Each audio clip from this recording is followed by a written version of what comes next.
दर्द्यातील भाग 20। सायलीला राहुल व भावना गप्पा मारत असताना दिसले। सायलीने लपून त्याला पाहत मोबाईलवरून फोन लावला। राहुल, कुठे आहेस? मला तुला भेटायचं आहे, असे ती म्हणाली। त्यावर राहुल मान्याने कोणाला काही सांगू नको असे सांगितल्यामुळे म्हणाला, मला काम असल्यामुळे मी घरी आलो आहे, आपण उद्या भेटूया, आणि फोन ठेवला। सायलीला खूप राग आला। ती तशीच घरी निघून गेली। सायली जातात तेथे मान्या आला। कॉलेजवर कोणी नाही, ते घरी गेले असतील, आपण त्यांना परत पाहू, असे म्हणाला आणि तिघेही घरी निघून गेले।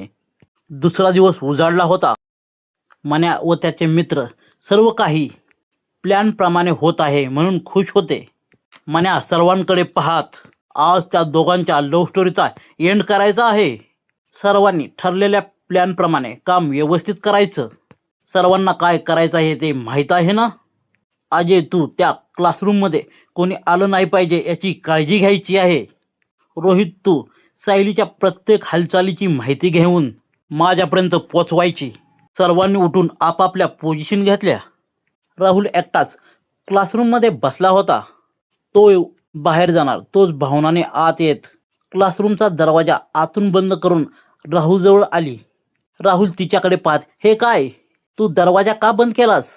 भावना राहुलकडे पाहत, तू घाबरू नकोस, मला मनोज संदर्भात तुझ्याशी काही बोलायचं आहे, आणि आज हे लेक्चर सुद्धा होणार नाही। अरे राहुल, माझे मनावर खूप प्रेम आहे। भावना आपल्या भावना राहुलजवळ व्यक्त करत होती। राहुल हसत तिच्याजवळ जात, मला वाटते त्याचंही तुझ्यावर प्रेम आहे, कारण काल तो तुझ्यासाठी एकटाच त्या समीरच्या ग्रुपमधल्या मुलांशी लढायला गेला। भावना त्याच्याजवळ जाऊन, तुला खरे सांगू राहुल, माझे प्रेम तर आहे, पण मी त्याला खूप घाबरते। मला त्याला प्रपोज करण्याची भीती वाटते। राहुल म्हणाला, मी आहे ना, त्याला बिनधास्त प्रपोज मार। समजा मीच मान्य आहे, मार प्रपोज बिना घाबरता। सायली कॉलेजमध्ये आली होती। आज कॉलेजवर वर्दळ फार कमी होती। सायलीचा राहुलवरचा राग अजूनही कमी झाला नव्हता। तिने कालच्या घटनेबद्दल राहुलला विचारण्याचे ठरवले होते। ती क्लासरूममध्ये येत होती। तिला खिडकीतून भावना व राहुल दोघेही आतमध्ये दिसले। तिने त्याचे बोलणे चोरून ऐकण्यास सुरुवात केली। सायली खिडकीतून हळूच डोकावून पाहत ऐकू लागली, भावना राहुलजवळ जा, मी खूप दिवसापासून तुझ्यासाठी तडपडत होते रे, पण काही गोष्टीमुळे आपल्यात दुरावा निर्माण झाला। माझे फक्त तुझ्यावर खूप प्रेम आहे, असे म्हणत तिने राहुलला घट्ट मिठी मारली। हे पाहून सायलीच्या पायाखालील जमीन सरकली। तिच्या डोळ्यातून पाणी येऊ लागले। तिला काही सुचेना। ती स्वतःचे भान हरपून रडत कॉलेजमधून बाहेर जाऊ लागली।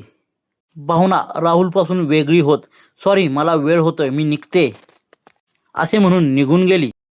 राहुल आपल्या नोट्स काढून वाचू लागला। सायलीच्या डोळ्यातील पाणी थांबत नव्हते।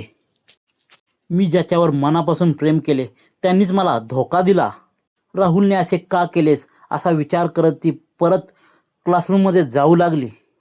तो समोरून सुरेश चालला होता। तो सायलीकडे जात, काय झाले, तू का रडतेस? सायली म्हणाली, राहुलने माझ्याशी विश्वासघात केला, मी त्याला भावनासोबत एकत्र चाळे करताना पाहिलंय। सुरेश तिच्याजवळ जात, तर तुला सर्व माहीत झालं? खूप दिवसापासून त्यांचं प्रेम प्रकरण सुरू आहे। राहुल व मान्याने समीरचा बदला घेण्यासाठी व जीएस पद आपल्या ग्रुपमध्ये राहण्यासाठी तुला प्रेमाच्या जाळ्यात अडकवण्याचा प्लॅन केला होता। तरी मी सांगत होतो, एका चांगल्या मुलीच्या मनाशी तुम्ही खेळू नका। राहुलला जाब विचारून तुझा काही फायदा नाही, उलट तेच तुझी टिंगल उडवतील। सायलीच्या डोळ्यातील पाणी थांबत नव्हते।